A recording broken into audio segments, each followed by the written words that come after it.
এই দেখুন ময়দার আঠা, আজ থেকে প্রায় 30 বছর, তারও বেশি, 35 বছর আগে লাস্ট হয়তো বানিয়েছিলাম, আবার আজকে বানিয়েছি। তার কারণ হচ্ছে ছেলেদের রথ সাজাবো। এই যে রথ, আর এই যে কাগজ, এই যে জরি শলমা, আর এই হচ্ছে কাইট পেপার। কাইট পেপার ছাড়া রথ অসম্পূর্ণ।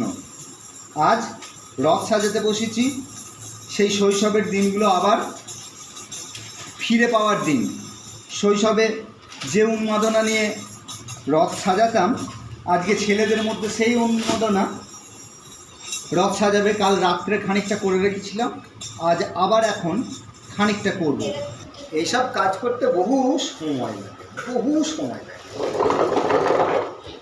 এই যে মোটামুটি এই পর্যন্ত হলো, এই পর্যন্ত হলো। এইবার ডেকোরেশনের কাজ, এবার সাজানোর কাজ হবে। মোটামুটি ফাইনালি রথ সাজানো শেষ। এইবার রথের দড়িতে টান পড়বে, রাস্তায় নিয়ে যাব। রাস্তায় নিয়ে গিয়ে জয় জগন্নাথ বলে রথের চাকা মাটিতে গড়াবে। ফাইনালি রথ সাজানো কমপ্লিট। ছেলেদের জন্য কেমন সাজানো হলো একটু কমেন্ট করে বলবেন। জয় জগন্নাথ।